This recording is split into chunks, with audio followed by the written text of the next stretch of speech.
Who Wants to Be a Millionaire? The show that gives you the chance to hit it big by answering a few questions. With such an enticing premise, it's no surprise that some people might try to cheat and live la vida loca.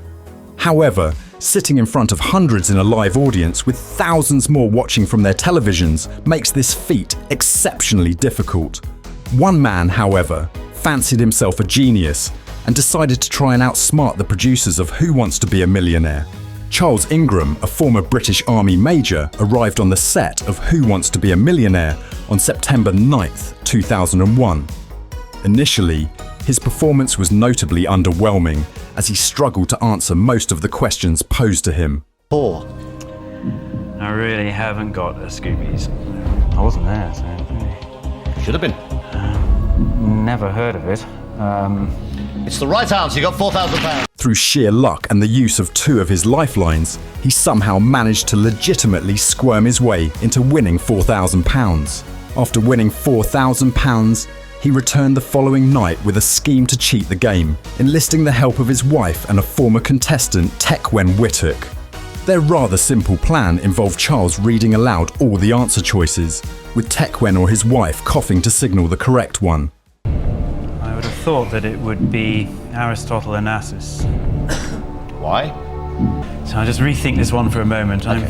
I'm pretty confident it's Aristotle Onassis.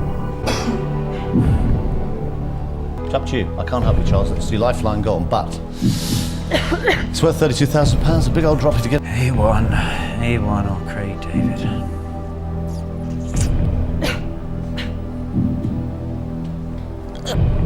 You just won £32,000. Now it's worth £64,000. It could be any of them, really.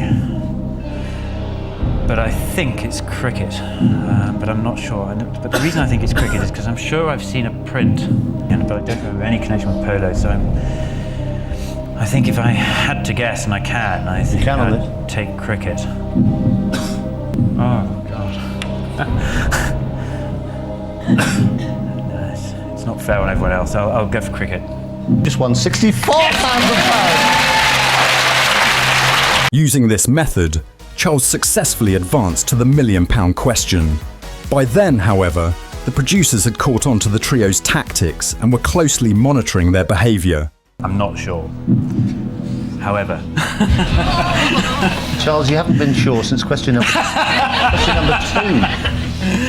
Well, as I said, I don't know, it feels like ages ago. Give me a wrong answer, you lose £468,000.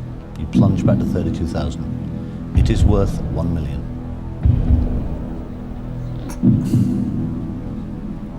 I think it's a nanomole.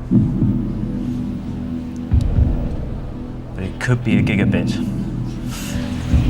I'm not sure I can go. I just don't think I can do this one. God. I don't think it's a Megatron.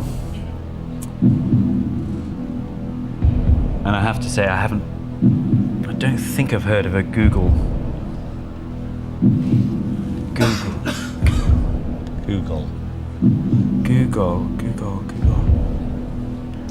I mean, by process of elimination, I actually think it's Google, but I don't know what a Google is. So. That's sort of how we got to Craig David. Yeah, I know. You went for it because you'd never ever heard of him.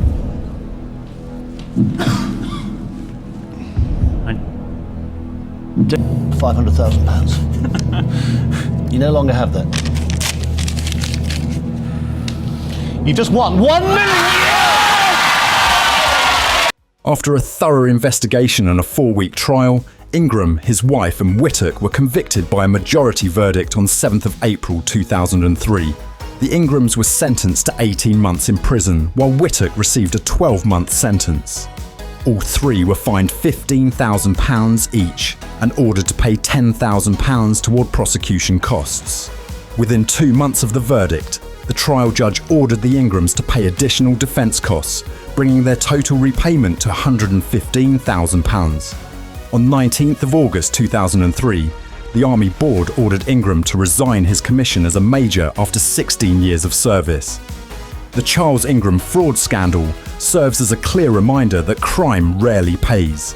For more stories on the greatest cons, swindles, and scams in history, subscribe to our channel.